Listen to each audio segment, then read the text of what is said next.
This podcast may contain inaccurate information, bad language, and spoilers. When life gets you down, your car just won't start. Agony art. It's time for agony art. If you've reached a dead end, you're not sure what to do. Agony art. Well, agony art is for you. At times life is grand, you've got the world in your hands. Then somehow you drop that ball. Drop that ball. Instead of watching it fall, give agony art a call. Welcome to Agony Art, the Agony Art podcast in which we try to solve your problems through the great art of our age. I'm Liam. I'm our resident foraging fictioneer. Today I'm joined by Karl, our audio analyst. That sounds boring. And Aaron, our movie marauder. I know what everyone's thinking. Put that axe down. I know what everyone's thinking. Something's gone horribly wrong in Liam's brain. No, this is a very special episode of Agony Art. Well, it could be both. It probably is both. Something's actually. gone wrong. The former's more likely, to be fair. Yeah. This is the presenter swap special. Is that what we're calling it? Yeah, it's like Yeah, wife why swap, but medium swap. Medium swap. I like it. So in today's episode, we're going to be switching things up a bit because everyone is bored out of their minds of same old Agony Art, week in, week This out. again. So, before we begin this week, I wanted to have a little bit of a chit-chat, as it were. Yeah. Well, I was thinking, we're always recommending art that has only come up because it's, related somehow to the problem. But we don't really get a chance to recommend the things we really like or talk about things that, we've wanted to watch lately. So, is there anything that's been come up lately that you want to talk about in particular? No. No, I've been watching more films lately than a long time. So I've watched lately. I've also been to cinema a couple of times. Saw The Suicide Squad, which is quite good. Saw Shang-Chi, which you'll find a review on our Instagram page if you want to see Yeah, it what was I thought of posted it. a few weeks ago, Yeah. actually. Yeah. I watched Sweet Girl on Netflix. There'd also be a review on our Instagram. That was quite raved about. What did you think? For people who won't see that Instagram post. Pretty dog shit, really. Pretty dog shit. No, it was kind of alright, but it just didn't know what kind of film it was. And the twist is the thing to talk about. The twist was crazy. And I don't want to say, go and watch this crazy twist. It just makes no sense. They've gone for, wow, what a twist. But it's just completely illogical. It wasn't actually Sweet Girl that I was thinking of. It was No. Sweet Tooth Sweet that I Tooth. was thinking of. Oh, I yeah. don't know that, no. What about you, Aaron? What have you consumed? You mentioned it often on the podcast anyway, actually, didn't you? Yeah, because I don't obviously read books very quickly. That's why I have to fill this podcast out with books that I haven't read. But my wife and I are obsessed with Overcooked, which is I'm playing it on PS5. It's a PlayStation game which was in the PS Plus monthly games in September, weeks ago now, which is just great and it's so addictive. It's a couch co-op game, which there aren't many of these days, are there? No. Two people sitting on their couch, co-oping, going up. Doing what? Is that why they call it couch co-op? Yeah, Because you're going up? yeah, you're coming up. It's coming up in here, isn't it?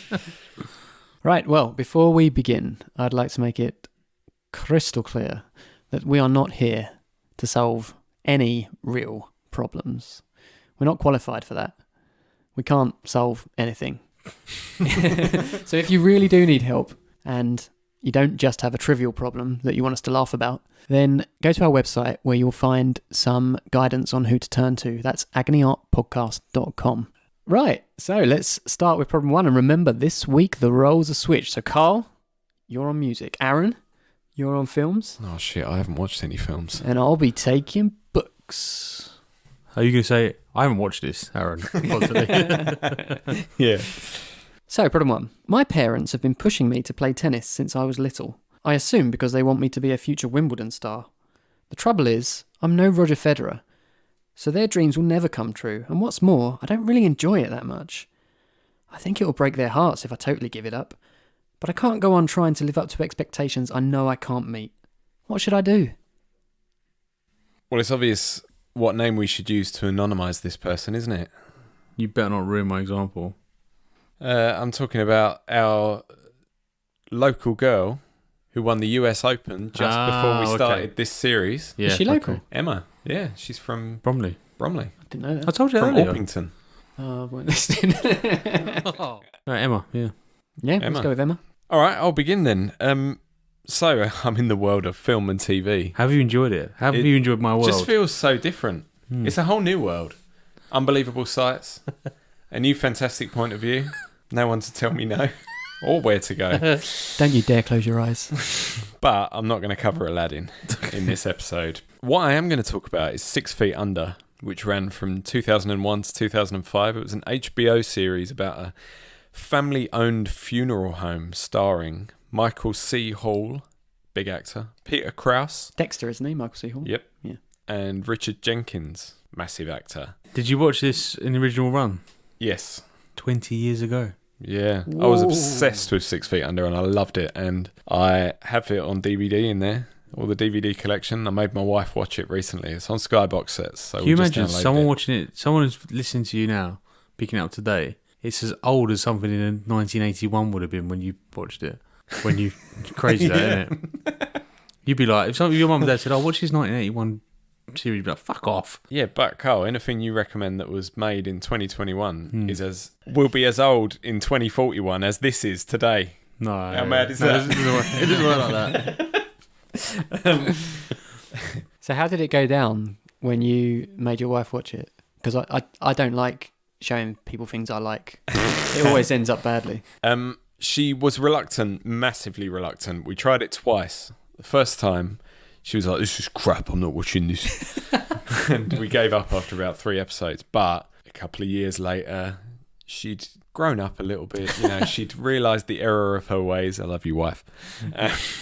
And she loved it the second time. And it's amazing. It's really good. It is one of those things that's very slow at the beginning, like The Sopranos. If you weren't there at the time watching it, when TV was a bit slower anyway, because things tend to start with a bang now, and they didn't used to. And you I think kind of Lost changed that, didn't it? Because Lost's opening scene is outrageous, isn't it? Like, yeah. And you think, like the first few episodes of things, you think, oh, this is a drag. What am I going to drag myself through 5 series of this for? If you've got the patience to get through it, you get really invested. And by the end, in the last episode, it's quite upsetting. And my wife was in floods of tears. So was I. The second time. I'd already watched it through once. We're very emotional people anyway, but... Anyway, so it's got Michael C. Hall, Peter Krause, Richard Jenkins, other amazing actors like Lauren Ambrose, I love her. Frances Conroy, she's great. Freddie Rodriguez, fantastic. Farmer Hoggett, Of remember Babe? him? From Babe, Oh, yep. yeah. His name's Farmer Hoggett in real life. Richard Jenkins is the patriarch, and the series starts with him driving his hearse along. He's not really paying attention. He's smoking while he's driving, even though his wife has forbidden it. I think he's on the phone with her while he's talking, and she's like, are you smoking? And he's like, no. And yeah, so he's doing all this, driving along, and then a bus plows into the side of his hearse and kills him. And so Nate, played by Peter Krause, is the oldest child of the family, and he's moved away to pursue any career other than funeral planning. Anything as long as it's not funeral planning. Claire, who's played by Lauren Ambrose, is the youngest kid. She's an artsy stoner type. She's still at high school. So it's been left to David, who's played by Michael C. Hall, to pick up the slack and take over the family business. And he's been studying for years to qualify as a mortician or whatever they're called. Are they not undertakers? No, they're wrestlers. Oh, yeah. Rest in peace. So he's had to pick up the slack and take over the family business. He's done all this studying, and even though he's not very good at it, and especially compared to his colleagues, Freddie Rodriguez is Rico, and he's like a amazing mortician. People who have been in horrible accidents, he rebuilds their faces so that they can have open caskets and stuff. He's just, this Michael C. Hall's character, David, he's just always felt like he had to do it because it's what his dad expected of him. And after Nathaniel Sr.'s death, Richard Jenkins, Nate moves back to his home to help his brother run the family business. But rather than thanks, he often just gets bitter rants from David, who feels like he's been pushed into a profession that he never would have chosen and he doesn't really excel at. And he just did it, really, to make his dad proud, not because he wanted to. And a recurring device in 6 Feet Under is that at the beginning of every episode, someone dies. And because it's like a black comedy, they often die in a funny way. Like one of them is autoerotic asphyxiation. One of them is like a con man who is trying to con someone, and to prove how much money he's got, he shows him his pool and stuff, and then at the end of the speech he gives, he just dives into the pool, whacks his head on the bottom of the pool and dies. Yeah, and stuff like that. And when they're embalming these people in the funeral home, they have conversations with them. And it's not like they're spirits, it's not any kooky way of depicting it. They'll just be like, their body will be on the slab, and then they will also just be sitting on a side counter talking to like David or Nate, and they'll work out their issues during that episode by talking to these people. And someone they talk to quite often is their dad, Richard Jenkins. And this issue that David has about his career and the pressure he felt to do it, even though he didn't really want it and he wasn't very good at it, is something that he slowly works out through as the series go on. Which proves that if he'd just spoken to his dad while he was alive, he might have sorted this issue out years earlier and not had to go into the funeral home business, even though he didn't enjoy it, and waste his life, basically, and end up with all these issues. So, as hard as it might be, that is my solution. You need to speak to him now, not him. Both of them. Yeah. Both of your parents. And just say, look, I know you want me to be the next Emma Raducanu, but I just can't do it. I'm not good enough, and I don't enjoy it. It's shit. Tennis is shit. I want to have a bit of a heart-to-heart here before I go into this, because I was truly honoured when Aaron bequeathed me the job of being in charge of the literary examples. You know, I felt like it was a real acknowledgement of my cultural awareness and maturity. So I thought I'd better start with a real classic, you know? Isn't it more that I haven't read many books? Yeah, I thought we picked these roles out of a hat. And when Liam picked out books, I said, oh, he's going to butcher it. Well, look, that aside, there's one aspect of this problem that's screaming out to me, and it really sounds like your parents just aren't listening to you. And there's one classic literature example of how not listening to what your child wants can lead to some really dire consequences. So in 1980, Anderson Press published a short book by David McKee called Not Now Bernard. You remember Not Now Bernard? No. Do you not know this? I remember Bernard's watch. Yeah. Okay, so Not Now And my granddad was called Bernard. Is that anything to do with it? No, no, it's not. And Unless he was Bernard, but I don't think so. And Bernard Hill, the actor, starred in the two biggest Oscar-winning films of all time. And Benny Hill used to chase women around in circles to yakety sax. And The Hills Have Eyes is like a horror film. I can't think of anything with eyes in it. This is So Bernard Hill, go on. yeah. Bernard's watch. I mean, this has ruined my joke a little bit. 'Cause you were supposed to know that this is a kid's book. I know it's a kid's Oh, book. you do know it's a kid's book, so I've you never do know heard it of it. then. I couldn't Never tell even you heard of anything about it. My wife would know. She loves kids' books. All right, well, what I would say about it is it's quite dark. So it follows the story of Bernard.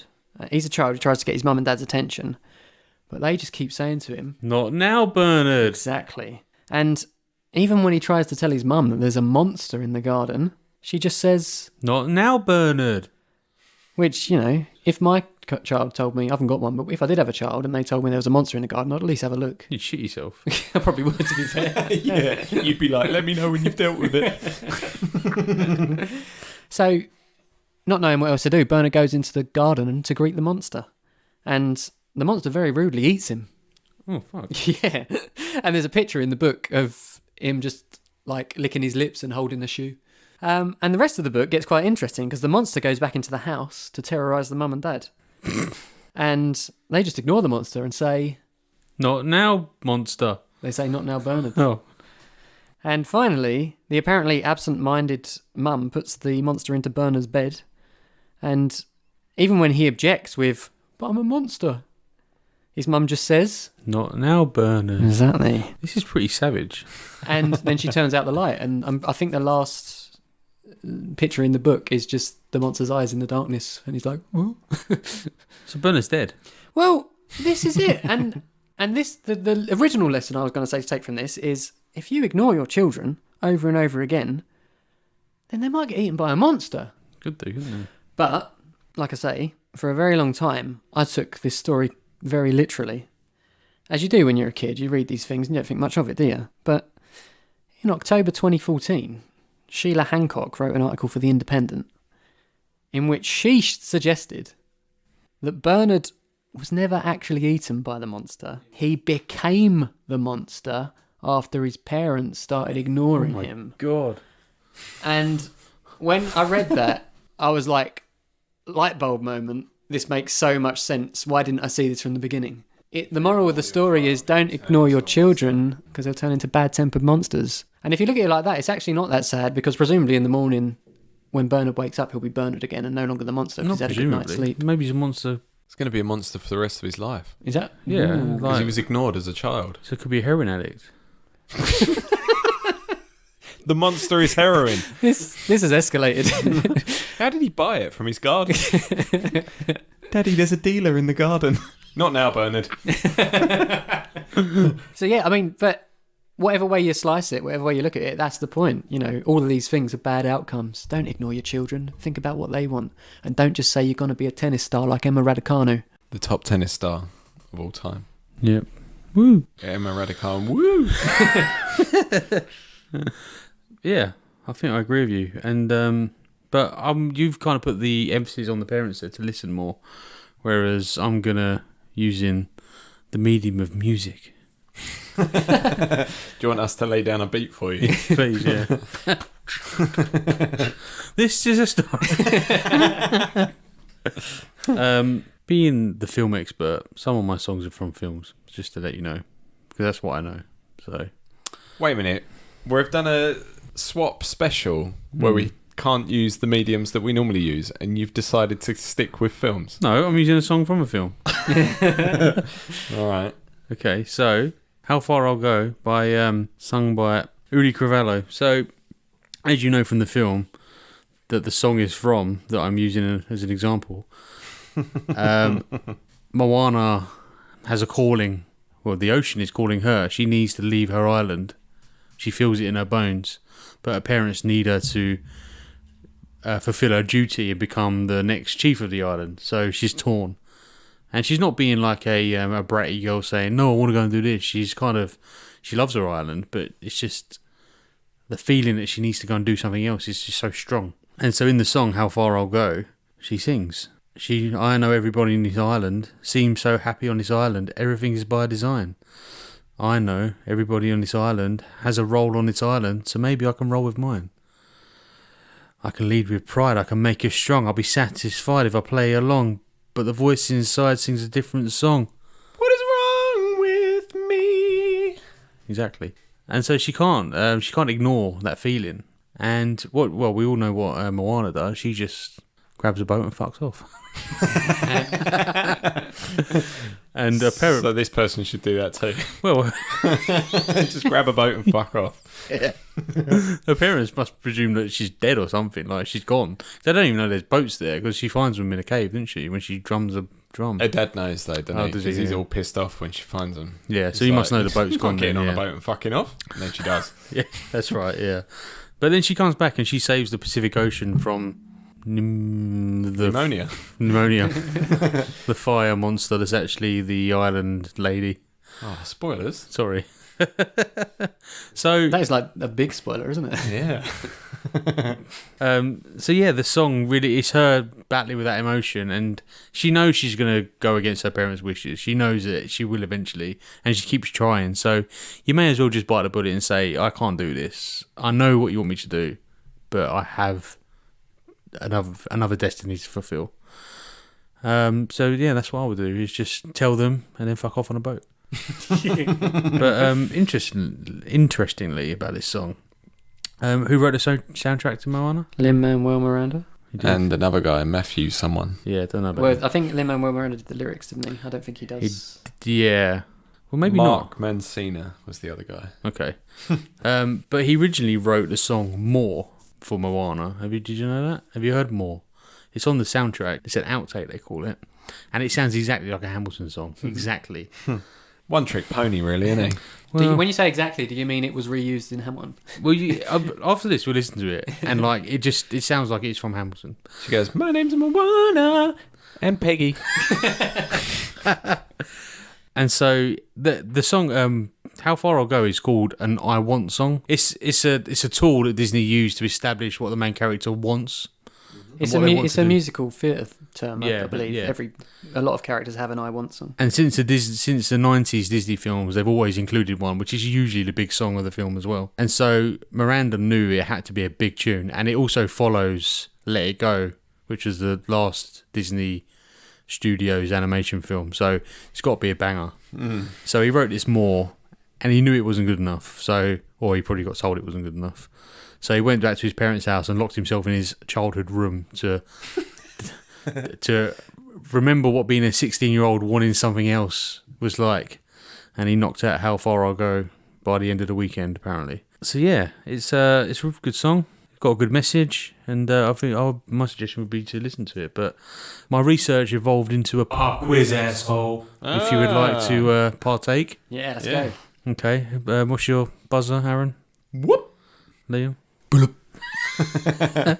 So I'm going to name the Disney song, and I want you to name the "I Want" song. All right. Hercules. Aaron? Go the distance. Oh, sorry, I should have said as well, you have to sing it. I will find my way. I can go the distance. 1 point for Aaron. Fingers on buzzers. The Lion King. Liam? Oh, I just can't wait to be king. 1-1. Oh, we got a game here. I had the Lion King on Game Gear. Did anyone have that? I had it on SNES. Amazing game. Great game, Such yeah. a good game. Okay, fingers on buzzers. Little Mermaid. Whoop. No, I've forgotten the name of it. Look at this stuff. I know how Isn't it neat? Wouldn't you think my collection's complete? Is it that one? I don't know. Part of Your World. Yeah, that's what I was singing. Yeah, but you didn't sing it right. What do you mean I didn't sing it right? That's the first two lines. All right, I'll give you a point. You should have sang the chorus. Yeah, and you didn't sing it. You just spoke it. I spoke it in a sing-song manner. Sing part of Your World now, and then you can have the point. I don't know the chorus, that's the problem. All right, you're not getting a point. 1-1. Yeah. Part of your world. I can go the distance. To be king. Let's call it 1-1 still. Frozen. That's not even my buzzer. Aaron? Let it go. No, throw it over. Why is that not the I Want I'll song? clarify after. She wants to let it go. Well, it's got to be, Do you want to build a snowman? No. She wants to build a snowman. why have a ballroom with no balls? Yeah. She says balls really funny, doesn't she? Yeah, it's for the first time in forever. I suppose, yeah. Because they say Elsa's kind of making a statement, whereas Anna, she's the one that really wants change. Elsa wants things to stay the same, actually. Yeah. Anna wants to change. She wants to build a snowman. Tangled. Whoop. Oh, Ooh, Is draw. that me? 7 a.m. the usual morning lineup. When will my life begin? Sorry, I had to go from the beginning. All right, and this one you'll both know definitely. So it's 2-2. Sudden Death. Princess and the Frog. Ooh. I was going to say almost there. Is that Almost right? there. You haven't sung it though. You don't get Almost points. there. Okay. There, that's Can't it. remember the rest. 3-2. Just couldn't Well done, bring mate. it to my mind. Oh God, that pop quiz was hard, Karl. It Because the wasn't. problem is once you've heard one song, it's hard to get the next song in your head Yeah. because you've still got that previous tune in your head. No, you don't feel that. Not when you're a music maestro like me. Audio analyst, actually. Sorry. Don't promote yourself yet. I am anecdotally, if you like, I used to do karate with my brother at the local leisure centre. And we both absolutely hated it. We probably did it for like a year. And we were like, fuck karate again. And then we said, we like decided, we need to tell my mum we don't like it. Like, let's this is shit. We said, Mum, we don't want to do karate anymore. He goes, oh, it's fine. Yeah. She's like completely didn't give a shit. Like You know, Mum, she's so invested in karate. she loves karate. She probably thought, oh, what a relief. I don't have to take them to karate anymore. Probably, yeah. It's just I found it boring. You're just doing like you're punching across the hall and then back again.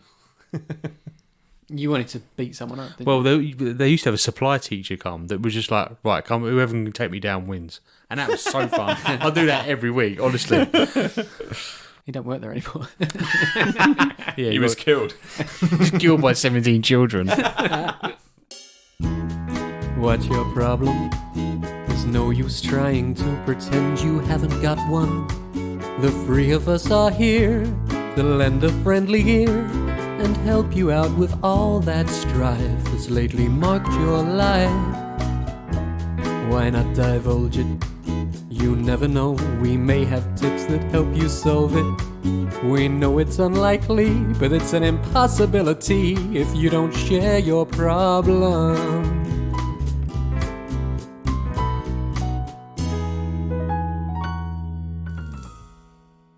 All right, on to problem 2. I am sick of the constant repetition of my life. All I do is get up, eat, go to work, come home, eat, sleep, repeat. I relax at the weekend for what feels like 5 minutes, and then the routine starts all over again. I don't even know how to break out of the cycle. I have to work or I won't be able to pay the rent, so it's not like I can just quit my job and fly around the world on a hot air balloon. Is there a way out of this funk? I appreciated the Desiree reference there. It was good. It's clearly a regular listener, this person, because, as we know, that's Liam's top advice. Yeah. Quit your job first. Fuck off in a balloon. And fuck off in a balloon. So maybe we should call this person... No, we can't call him Liam. I suppose we can. Can we call her Desiree? Or just Des. Des Des. for short. Yeah. Des Lynham. Des Lynham Desiree. Des Lynham is the new friend of the show. Well, I think in the world of literary fiction, there's a great many characters who would share your feelings. They feel like their lives are dull and repetitive and they want to get out of them, but often they're proved wrong in dramatic fashion. So I thought I'd come up with a few examples for this one. So let's get the obvious one out of the way first. Harry Potter, for instance. He lives in a cupboard under the stairs of his spiteful aunt and uncle's house for most of his childhood. He's bullied frequently by his cousin Dudley, so much that he has no friends at school because nobody wants to get on the wrong side of his cousin's gang.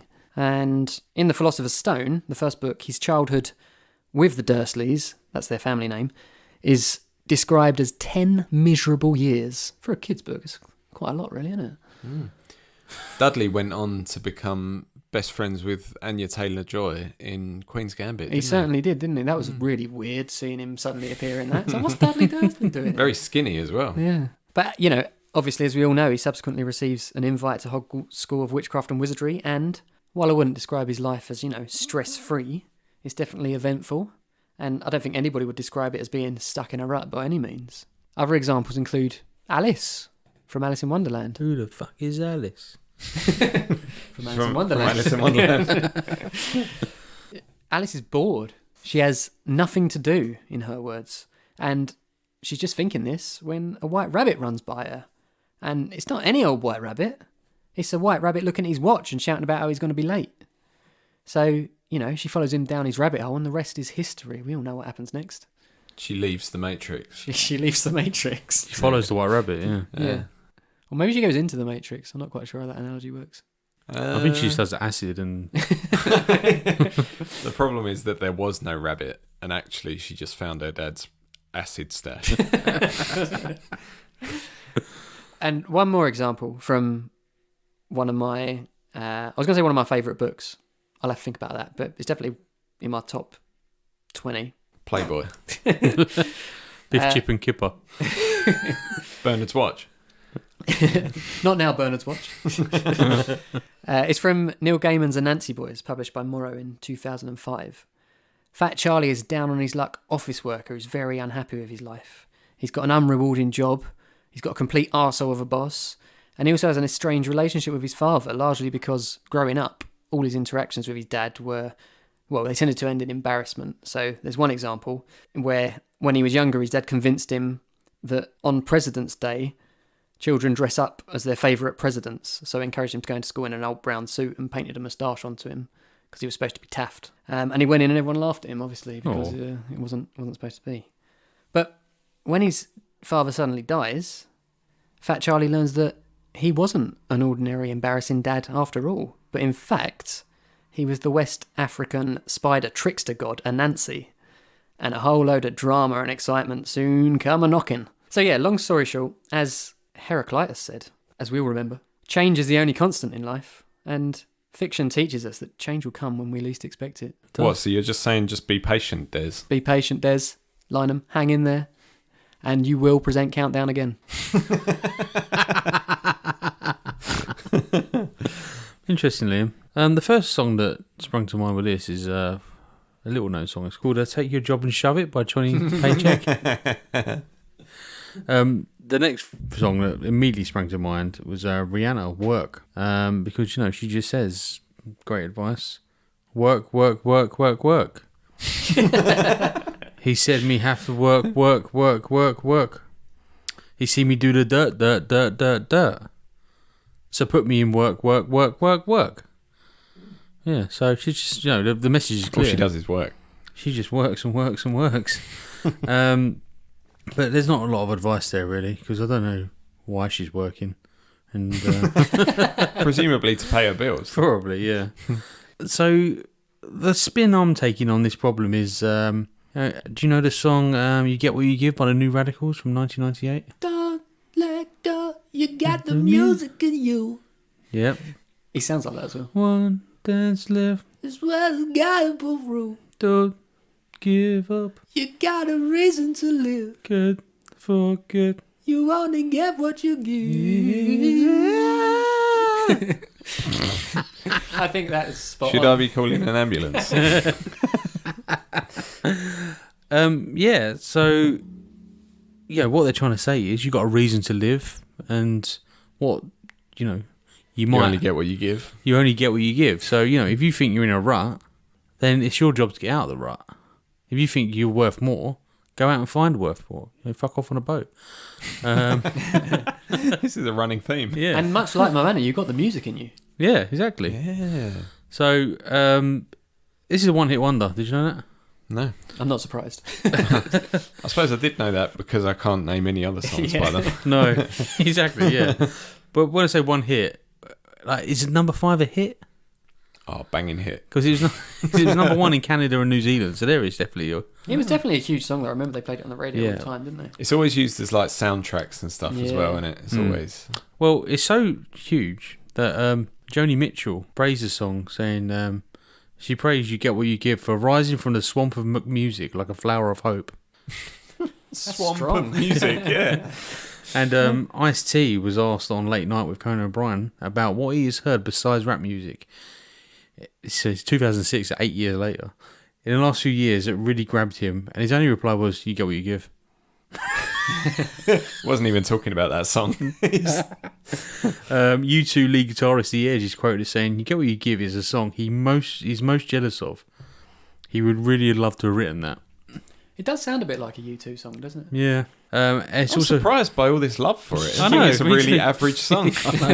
well, especially so there's controversy over the little rappy bit that's meant to be really political. So they say health insurance, rip-off lying, FDA, big bankers buying, fake computer crashes dining, cloning while they're multiplying, fashion shoots with Beck and Hansen, Courtney Love and Marilyn Manson. You're all fakes. Run to your mansions, come around, we'll kick your ass in. So, obviously he's mugging off Beck and Hansen and Marilyn Manson and Courtney Love. Or should that the other way around, shouldn't I? Courtney Love and Marilyn Manson. Yeah. And he said that, I did that because I mugged off celebrities at the end, but I mentioned some really serious political issues at the beginning, and I wanted to see what the media would focus on, and obviously it was the celebrities being mugged off. Dicky thing to say, isn't it? Marilyn Manson said he'd crack his skull open if he saw him. Because not because he sung about him, because he mentioned him in the same sentence with Courtney Love. Which is a bit strange, isn't it? Yeah, what's wrong with Courtney Love? I don't know. She's a rock icon. Yeah.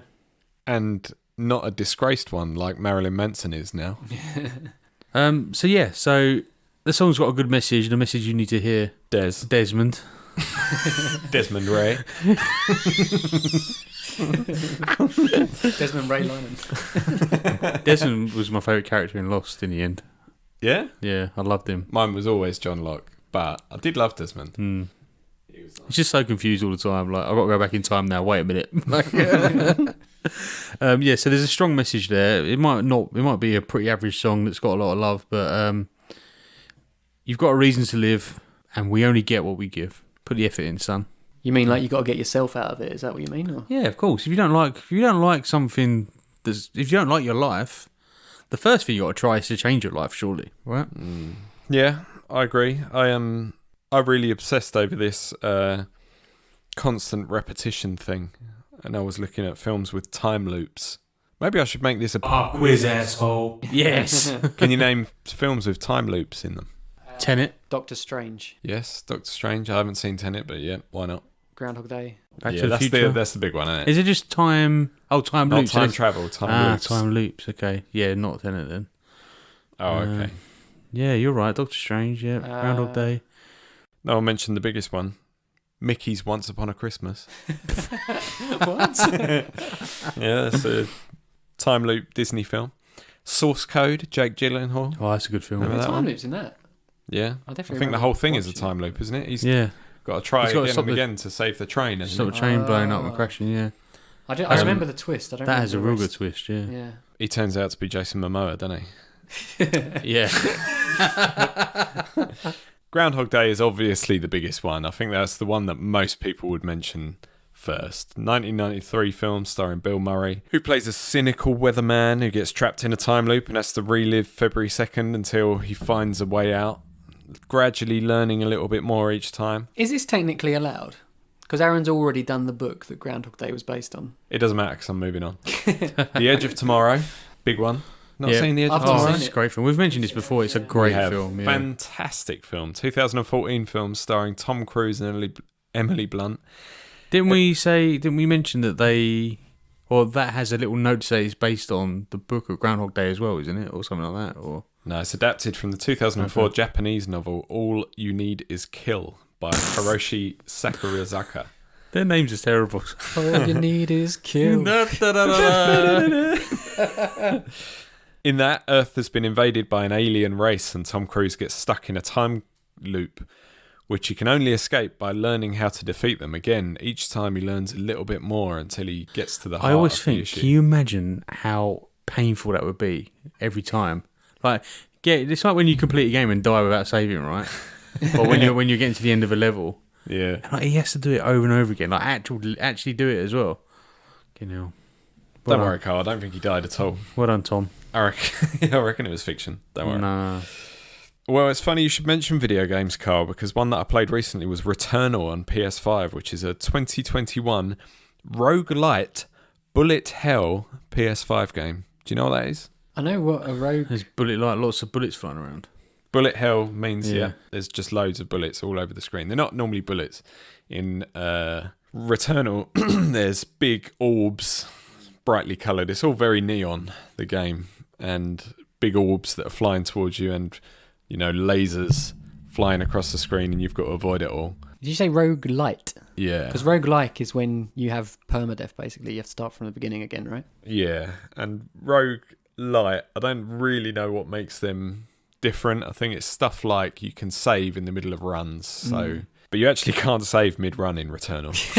You have to keep your PS5 in rest mode, which is fine for me, but a lot of people have a big problem with that. Anyway, it's a PS5 game made by Housemarque in which the protagonist, Celine, crashes on an alien planet and she's got to fight her way to the truth about why she's there and how she can escape.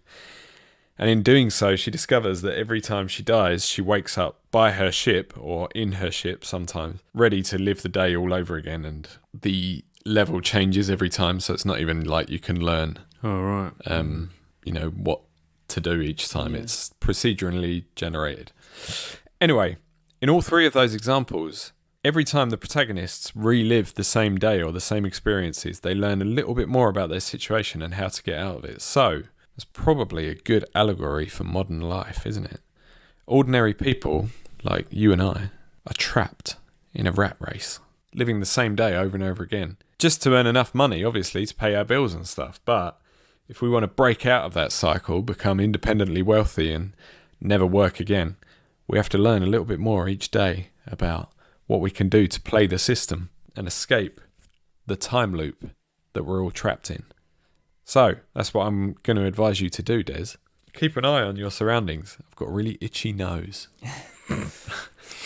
Keep an eye on your surroundings and take some more risks and be a bit more observant of little weaknesses in the system that might allow you to break out of your never-ending cycle.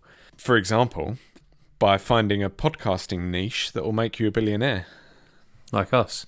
Yeah, but not this one, because we've already taken this one, okay? We could do this one because we've not broken any ground yet. Yeah, we haven't been very good at it, so... If you can do it better than us, Des. I had a dream, it was a curious thing. A wonderful podcast presenters problem solve for me. They helped me with my miserable life. I had a fresh new start. La-da-da. But alas, when I awoke, all I could find was agony on. Right, on to our final problem of the day is problem 3. I think I might be addicted to scrolling. I can't seem to keep my hands still for any decent amount of time without picking up my phone, opening up social media, and scrolling through crap until my eyes hurt.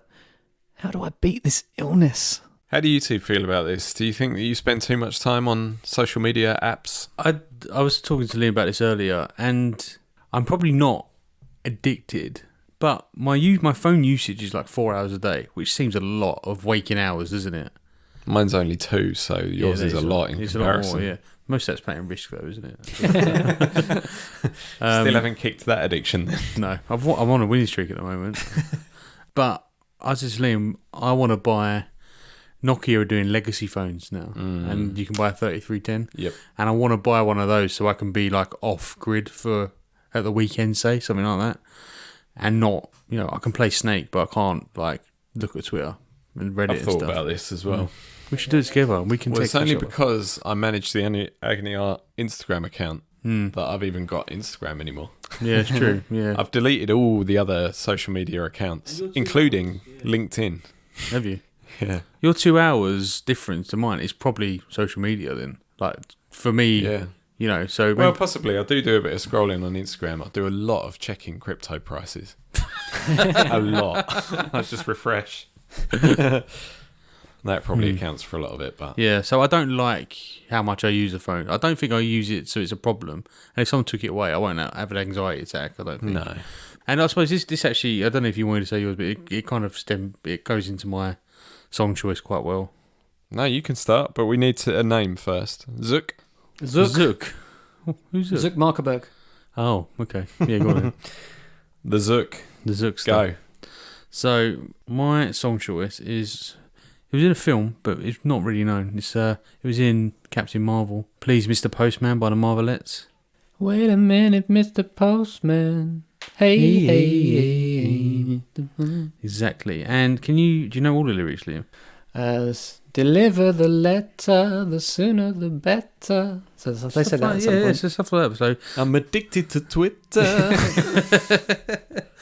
So, wait a minute, Mr. Postman. Wait, Mr. Postman. Please, Mr. Postman, look and see if there's a letter in your bag for me. Please, please, Mr. Postman. Why is it taking such a long time? Oh, yeah, for me to hear from that boy of mine. There must be some word today from my boyfriend so far away. Please, Mr. Postman, look and see if there's a letter for me. I've been standing here waiting, Mr. Postman, so patiently for a card or a letter saying he's returning home to me. This person that they're talking about, he's so desperate to see a letter, right? Do you remember the time when communication was so valuable? Do you know what I mean? So we get instant messages all the time now. And it was so exciting to get a letter from someone. And we did live in this generation a little bit, because I remember, and I was talking about this the other day with my wife actually, being excited when you got a text. right? Yeah. From you, my friend's texting me, and we used to sit on MSN Messenger and be like, someone's messaging me. Yeah. Well, because it cost though, didn't it? Like Exactly, You yeah. can't. Yeah. And having to buy credit so that you can send like a tenner would get you 100 text messages because they were 10p a pop. Exactly, yeah. But it was more precious, wasn't it? Yeah. And the older generation before us would have been like, bloody text messages, we used to send letters. So I get that it's technology moving on, but I'm sad that it's not, communication isn't valued like it used to be, and it's too easy, and information is too easy to come by. You haven't really got to research, like, you actually don't independently find out much yourself anymore anyway. You just consume what you're reading, what you're being told to read, aren't you? So the point I'm getting at is maybe kind of simplify your life a little bit. Try and get rid of the phone. Do what I'd mentioned earlier. Get a more simple phone for some periods of the day or the weekends where you can sending a text is a bit more of a thing, and receiving a text is a bit more of a thing. No WhatsApp, no 50 notifications from a group message that you don't really need to read. Just Get excited again about communicating with your friends and that boy of yours. I remember when I first got a job away from home. I started there and I thought, wouldn't it be nice if I sent my granddad a letter, because he was living on his own at the time. So I thought, it might be nice for him to see a letter from me and he can respond. So I wrote it all out and I put it in an envelope and put a stamp on it and then posted it to him. And I didn't hear anything back. And then I saw my mum, because it's her dad, and I said, "Oh, did Granddad get my letter?" And she said, "Yeah, I think he was a bit confused about why you bothered sending him a letter when you could just email him." That's all right, fair enough. I was hoping he would have just phoned you and said, "Why'd you send me a letter?" It's nice though, isn't it? I've considered writing letters to people sometimes. What stopped you? Too busy scrolling on Instagram. Probably, yeah. Playing Risk. Yeah. After this game of Risk, I'm going to write a letter. We can have a game of Risk by letter. Yeah. You could play chess like that, can't you? Yeah, people do, don't they? Yeah. I'm going to sort of say the same sort of thing as you, Karl, except not get excited about communication again and the things that we used to do to communicate, but get excited about stuff that isn't on your phone, basically. Just start the world out there. We've got a window in the studio, everybody. And there's a tree. We are now looking at the beautiful world out there. A dingy street in Essex. Is that a rat? And I'm going to use The White Lotus, which is an HBO miniseries written by Mike White. Do you know who Mike White is? Lead singer of the Streets. He's It's Mike Skinner. Okay. he's Jack White's brother. No, that's Jack Black.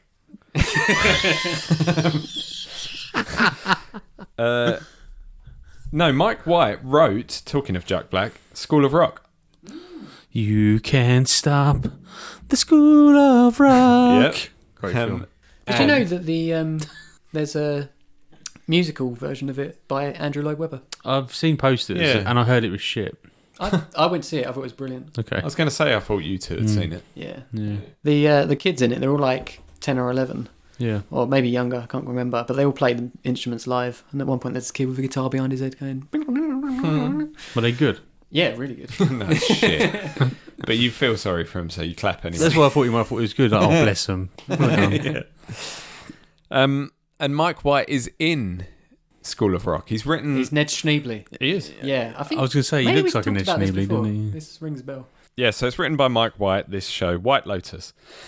The White Lotus is a fancy hotel in Hawaii, and it's frequented by loads of rich, slightly crazy people. This is a comedy series. And Connie Britton is the CFO of a major search engine, and she takes her family there for a holiday. And in true HBO style, we get a good look at her husband's bollocks in episode 1, like close up. He's like feeling around and saying, "Is this a lump?" Zoomed in bollocks. Yeah. Wow. Zoomed in bollocks. Because he's worried he's got a problem with him. And her daughter is a bit of a slacktivist, someone who likes to complain about the state of the world and the hypocrisy of everyone around her. But all the while, she's doing nothing to acknowledge or cede any of the privilege that she has. And she's brought her friend along, someone who's a bit of a drama queen and a hypochondriac, but who ends up resenting her hosts, this family she's been brought along with, because of all their money and privilege and the fact that they're a bit of a rotten family. But The son in this family is the one I want to talk about, Quinn. He's a 16-year-old screen addict in the show, and for the first few episodes, he only appears on screen with a Nintendo Switch in his hand or on his phone just typing away. And then in one episode, he falls asleep on the beach and, he's got his gadgets in his hand and they drop onto the beach and slowly the waves come in closer and closer and they just wash his gadgets away, basically. And obviously, at first, he's going mental. It's like going cold turkey for him and he can't handle it. But then he falls asleep on the beach again and again and again. And he ends up witnessing a whale jumping out of the sea and, it's like an epiphany moment. He's like opened his eyes to the beauty of the world and he makes some friends with some locals who like row a canoe out to sea every morning. And he's like, oh, can I join in? And in the end, he's so blown away by the beauty of Hawaii and his connection with these new friends that he's made that he says in one of the later episodes when his parents are like, we're going to get you a new phone. He's like, I don't even want a new phone. Oh.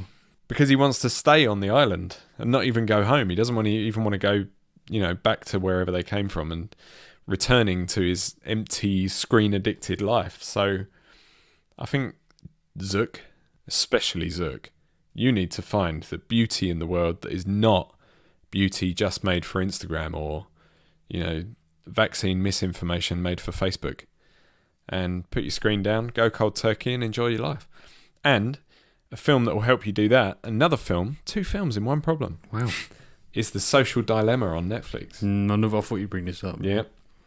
And I have mentioned it before on the podcast, but it bears repeating. If you watch that, you'll realise what social media is doing to us and our brains and our society, and you'll delete every social media account that you've got. And then if you delete them, you'll have no reason to look at your phone all the time.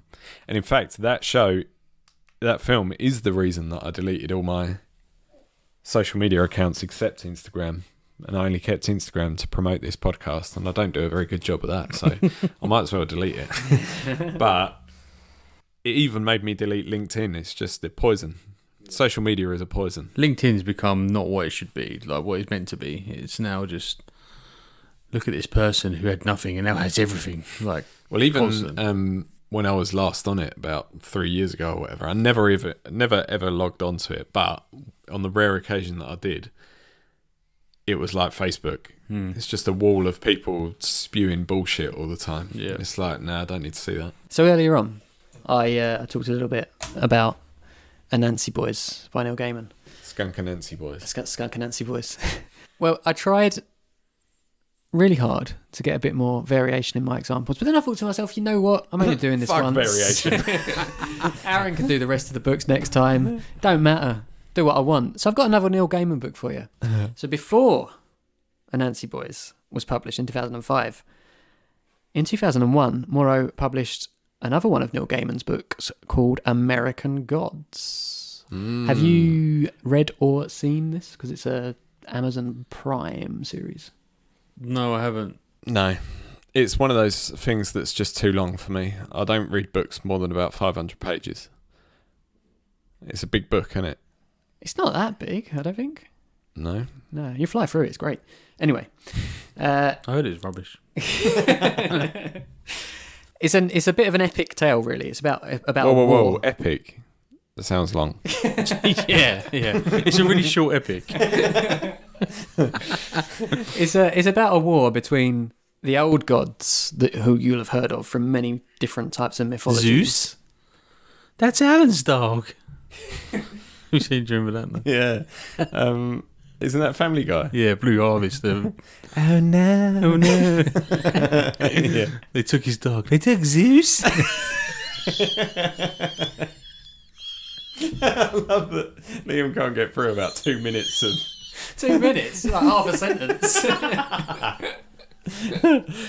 Sorry, Liam.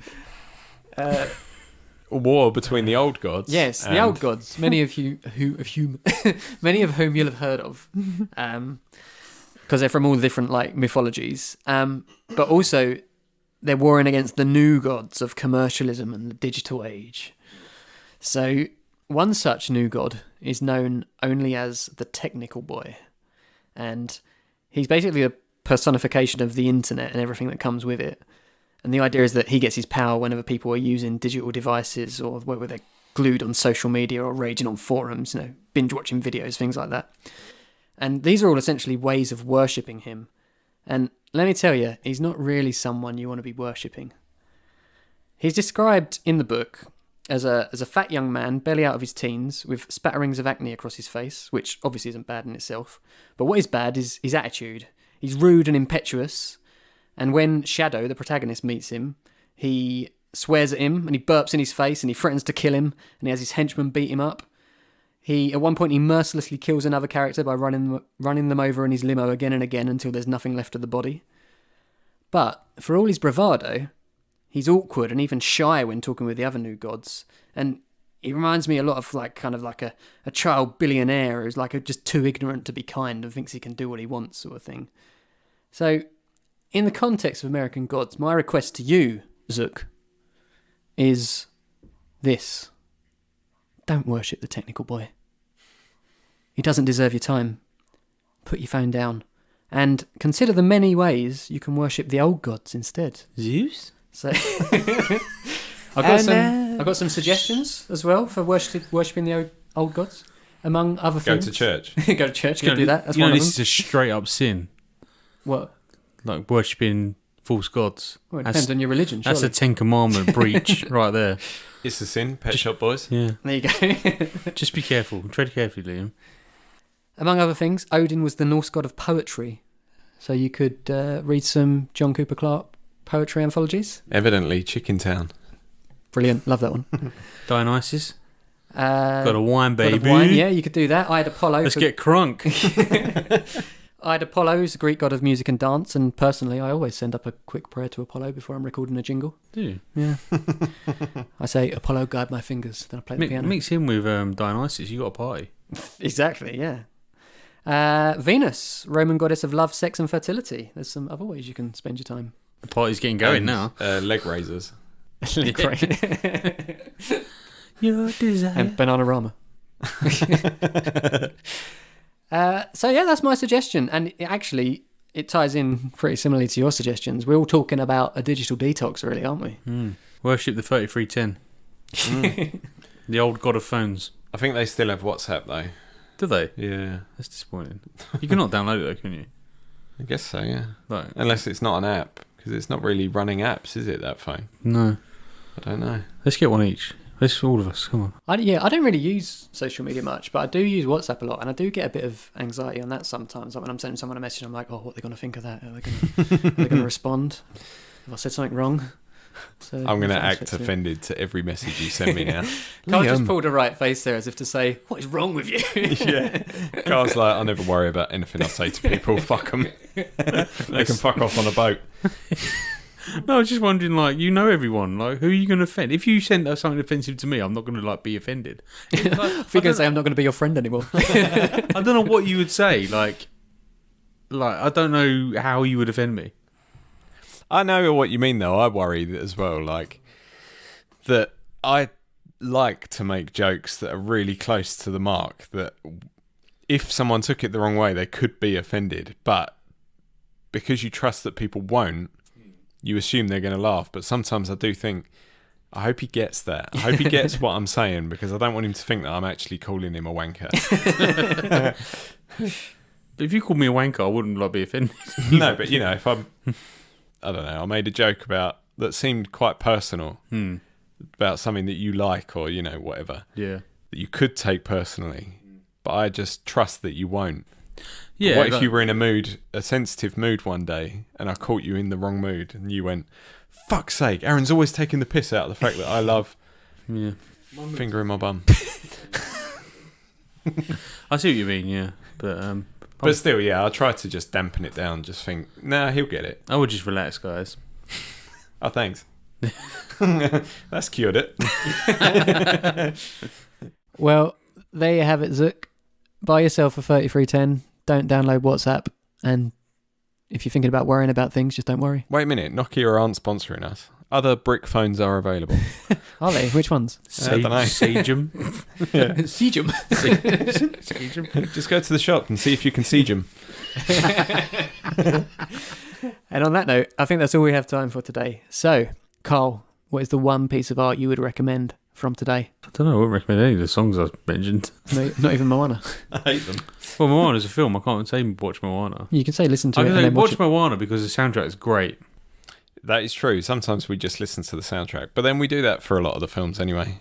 A lot of Disney films, and we listen to the Hamilton soundtrack and In the Heights and stuff just when we're sitting around. So, yeah, you could just listen to the Moana soundtrack. Not us, not the two of us. You mean him and his wife, by the way. Yeah. me and Karl sitting there. Listening to musicals together. Yeah. I would say 6 Feet Under. shit. I'm gonna Yeah, I've watch done- 6 Feet Under. Yeah, I've done some amazing art today. yeah. Not on the podcast. I mean, I've talked about In the toilet. Oh God, yeah, it has to be 6 Feet Under because it's my favourite TV show ever. But as I say, you have to have the patience to get through the beginning because Is it as I say, available it's- for streaming or is it? it's on Sky box sets. Other box sets are available. And if you haven't got the patience for when TV was a bit slower, but you have got a PS5, which is probably rarer than that patience, then you've got to play Returnal. Amazing game, really good. Cool. What about you, Liam? Well, if I hadn't have mentioned the other one, I would have said American Gods, but it's got to be Anansi Boys. I love that book. It's so good. It's a bit shorter than American Gods as well, so if you haven't read it, I would definitely recommend. 499 pages instead of 500. You said not over 500 to be fair. Yeah. And I think that's all we got time for today. So check out the episode notes on agonyartpodcast.com to find links to all of the media we've mentioned today, and for a link to the Agony Art Spotify playlist where you can listen to all of the songs. If you have a problem you'd like to attempt to solve, you can reach out on our group Instagram and Twitter accounts, that's at Agony Art Podcast, or on the submissions page of our website. I'd like to thank our resident Agony Arts for their contribution. As always, thank you Aaron, thank you Karl. You're welcome. You're welcome. Don't worry about it. What can I say except you're welcome? And of course, as always, our most heartfelt thanks goes out to you, dear listeners. We'll be back next week with more problems to muddle our way through and more entertainment for you to check out. We will see you then. Goodbye. But I'd suggest keep it light, cause their advice can be shite, and they won't be held liable. Oh no, not at all, not here at Agony Art. Agony Art. Agony Art. Liam, American Gods has got 752 pages in paperback form, so you can shove your short epic up your arse.